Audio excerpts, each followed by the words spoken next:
কে রে গাদা, তুই ভিক্ষে করে খাস কিসের লেগে? তোর তো দেহ হাত পা তো ভালো, তুই ভিক্ষে করিস কে? তোর লজ্জা কর না? তুই ভিক্ষে করিস? কে রে গাদা, আমি বিক্রি করলে তোর অসুবিধা কি? এ কি তোর চাচ্ছি যে আমাকে দে? আমার বাড়ি যাবো খোল, আমার যাবো খোল ফকির।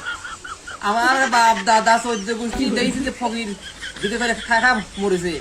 এই দোকানে বাজার চারমোহর বাজারে যায় কয় ও ভাই দেও 2 টাকা দেও, কয় সর খেলা ফকির। আগ দোকানে যা ঘাট চাবি দে, ঢাকা মেরে ফেলা দেয়।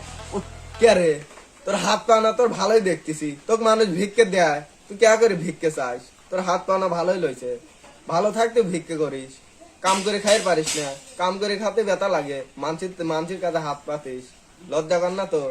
বাজারে যান ঠিক আছে, তখন আমি প্রতিবন্ধী সাইজে এ ব্যবহার করি। ও ভাই দেও, একজন দেয় ঘাড় পার চাপড়, একজন দেয় ঠেলা, তাই হইলে পড়িয়ে পড়ে যায় উঠি আবার ভিক্ষে কই আবার আবার দেও। আমার দিন ইনকাম হয় কত জানিস? 1000 টাকা। কি রে গাদা, দোষ কি রে? আমরা সারাদিন ধান কাটি পাই 500 টাকা, আর তুই ভিক্ষে করে পাইস 1000 টাকা। আমাকে সাথে লিস, কালকে থেকে আমিও বাড়াবো নি। কাল সকাল করে আসিস একটা ভাঙা থাল নিয়ে, একটা লাঠি নিয়ে, আর মাথায় একটা টুপি দিয়ে, আর একটা সিরা পাঞ্জাবি পরিয়ে। এই গাদা আজ আমার রাতে, আমার বাড়িতে রাতে আসিস, ভিক্ষে করার অভিনয় শিখে দেবো না। আমি 3 ভাগ হয়ে যাই আমাকে দিয়ে। ভালো মানুষ আমি এরকম দেখা হয়ে যায় ভিক্ষে করার সময়। দেই তুই কে করে ভিক্ষে করিস? আমি পারি না, দেই তো।